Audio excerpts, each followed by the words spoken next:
నేను మీ జాను విత్ చిన్న అన్న. మీ అందరికీ మీరందరికీ పరాభవనామ సంవత్సర ఉగాది శుభాకాంక్షలు.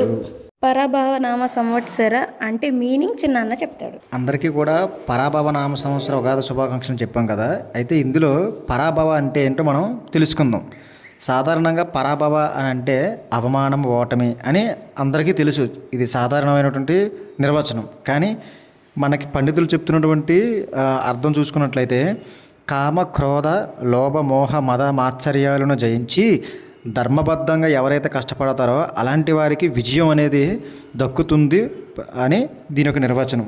ఓకే, అయితే ఇందులో పర అంటే శాస్త్రం ప్రకారం ఏం చెప్తున్నారంటే పర అంటే అమ్మవారి అని, నెక్స్ట్ భవ అంటే ఆవిర్భావం లేదా శివుడు అనే అర్థం ఉంది ఇందులో.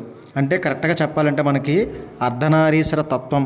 ఉగాది పచ్చడి రుచుల ప్రత్యేకతలు ఇవే. చేదు జీవితంలో బాధలు, కష్టాలు తెలియజేస్తుంది. తీపి ఆనందం, సంతోషం, విజయాన్ని సూచిస్తుంది. పులుపు ఆశ్చర్యకరమైన మరియు కొత్త అనుభవాలను తెలుపుతుంది. వగరు కొత్త ఆశలు, అవకాశాలను చెబుతుంది. కారం కోపం, పోరాటాలను తెలియజేస్తుంది. ఉప్పు భయం, సమతుల్యతను సూచిస్తుంది.